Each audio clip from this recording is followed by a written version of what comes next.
엔비디아가 마주한 거대한 딜레마, 그 중심을 한번 파헤쳐 보겠습니다.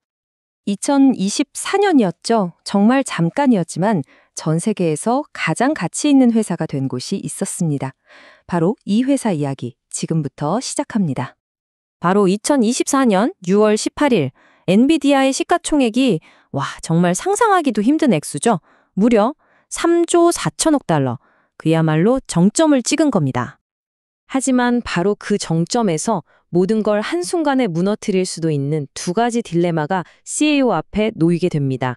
과연 무엇이었을까요? 이건 그냥 성공 스토리가 아니에요. 엔비디아, 아니 AI 전체의 미래를 좌우할 수 있는 아주 중대한 선택에 대한 이야기입니다. 자, 그럼 먼저 엔비디아가 도대체 얼마나 대단한 위치에 있는지 그 압도적인 지배력부터 한번 체감해 보시죠. 이 그래프 좀 보세요. 정말 폭발적이죠? 근데 진짜 놀라운 건 이 모든 게 2022년 말 바로 챗GPT가 등장하면서부터 시작됐다는 겁니다. 이건 업계에선 그야말로 빅뱅 수준의 충격이었어요. 이걸 보면 엔비디아의 정체성이 얼마나 극적으로 바뀌었는지 알 수 있습니다. 예전에는 게이밍 회사라는 이미지가 강했잖아요.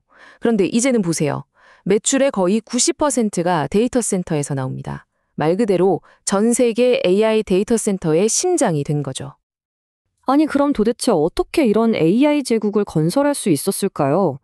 이게 단순히 칩을 잘 만들어서만 된 게 아니거든요. 여기에는 정말 기가 막힌 4단계짜리 전략이 숨어 있었습니다. 핵심은 이겁니다. 첫째, 세계 최고의 GPU 설계에만 집중하는 거죠. 둘째, 생산은 세계 최고인 TSMC에 맡겨버립니다. 그리고 셋째, 이게 정말 중요한데 쿠다라는 소프트웨어로 개발자들을 자신들의 생태계에 완전히 묶어버리는 겁니다. 마지막으로 이렇게 만든 모든 걸 AI 붐을 타고 데이터 센터에 파는 거죠. 완벽한 공식이었어요. GPU가 뭐냐면요. 쉽게 말해 멀티태스킹의 천재라고 생각하시면 됩니다.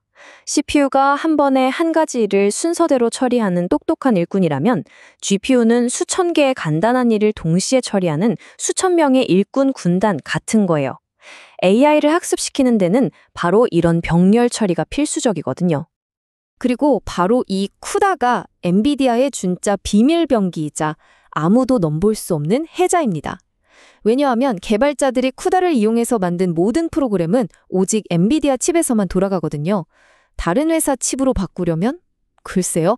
그동안 쌓아올린 모든 걸 처음부터 다시 만들어야 하는 거죠. 이건 정말 어마어마한 장벽입니다. 하지만 아시잖아요. 왕자에 오르면 그 왕관을 노리는 도전자들이 사방에서 나타나기 마련이죠. 지금 엔비디아가 딱 그런 상황입니다.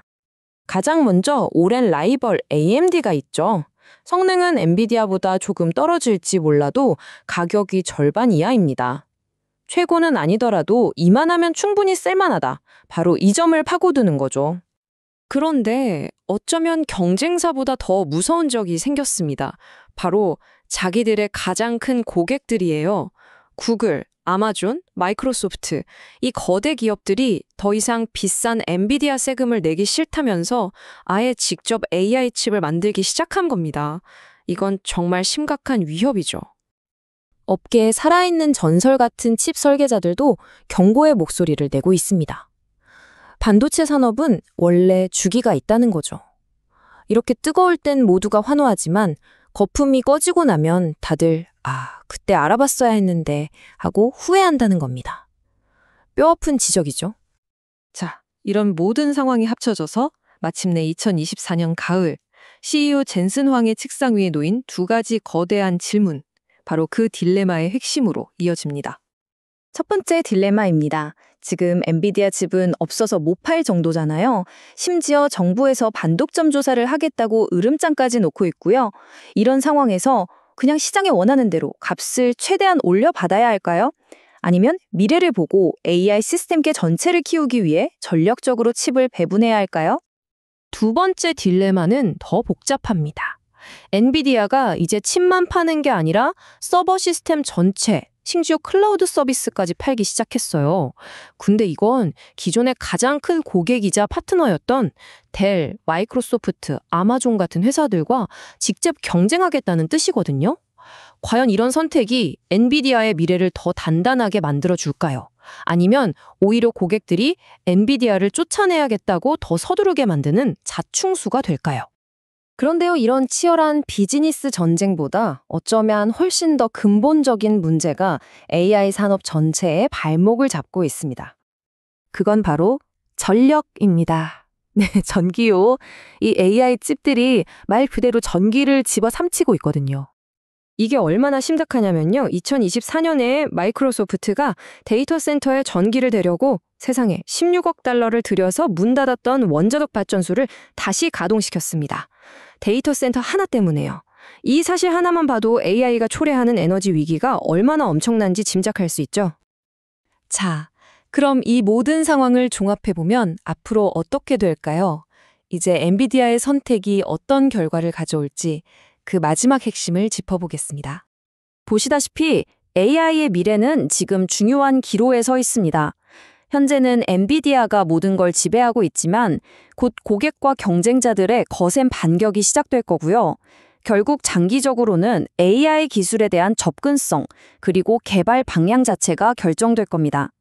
그래서 젠슨 황이 내리는 결정이 단순히 엔비디아라는 한 회사의 운명을 넘어선다는 거죠. 결국 엔비디아의 선택은 이런 미래를 만들 겁니다. 소수의 거대 기업만이 AI 기술을 독점하는 세상이 될까요? 아니면 치열하고 개방적인 경쟁을 통해 누구나 AI 기술을 활용할 수 있는 세상이 될까요? 이 질문에 대한 답은 바로 지금 엔비디아의 손에 달려 있습니다.